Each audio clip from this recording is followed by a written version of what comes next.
আজকে হেলদি ব্রেকফাস্টের রেসিপি। আজকে নর্মাল ইডলি বানাচ্ছি না, আমি আজকে রাগি দিয়ে ইডলি বানাবো। তো তার জন্য পুরো রেসিপিটা দেখতে থাকুন বন্ধুরা।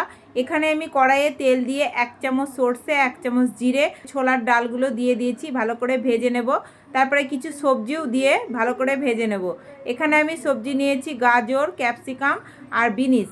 তো আপনারা আপনাদের পছন্দ মতো সবজি নিতে পারেন। তারপরে দিয়ে দিলাম 1 বাটি সুজি, ওটাকেও একটু ভেজে নিয়ে দিয়ে দেবো হাফ বাটি রাগিটাকে দিয়ে কিছুক্ষণ ভেজে তারপরে ঢেলে নেব।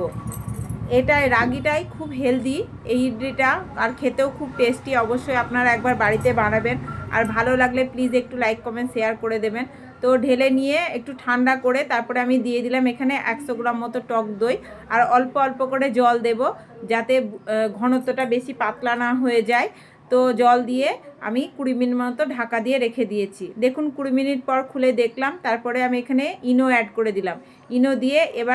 ইনো দিয়ে তাড়াতাড়ি ওই যে ইডলি স্ট্যান্ডে দিয়ে আমি 15 মিনিট মতো ভাপে সিদ্ধ হতে দেবো। তো আপনারা একটা চামচ দিয়ে দেখে নেবেন, যখন লাগবে না তখন বুঝবেন ইডলিগুলো হয়ে গেছে। তো ইডলিগুলো হয়ে গেছে, আমি তুলে নিলাম।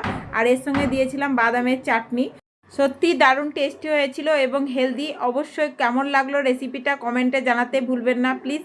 ভালো লাগলে একটু লাইক কমেন্ট শেয়ার করে দেবেন, আর ফেসবুকে নতুন হলে আমার চ্যানেলটাকে ফলো করার অনুরোধ রইল, আর ইউটিউব থেকে দেখলে আমার চ্যানেলটাকে সাবস্ক্রাইব করার অনুরোধ রইল। আবারও দেখা হবে আপনাদের সঙ্গে নেক্সট কোনো নতুন রেসিপির সঙ্গে। ততক্ষণ ভালো থাকুন, সুস্থ থাকুন, বাই।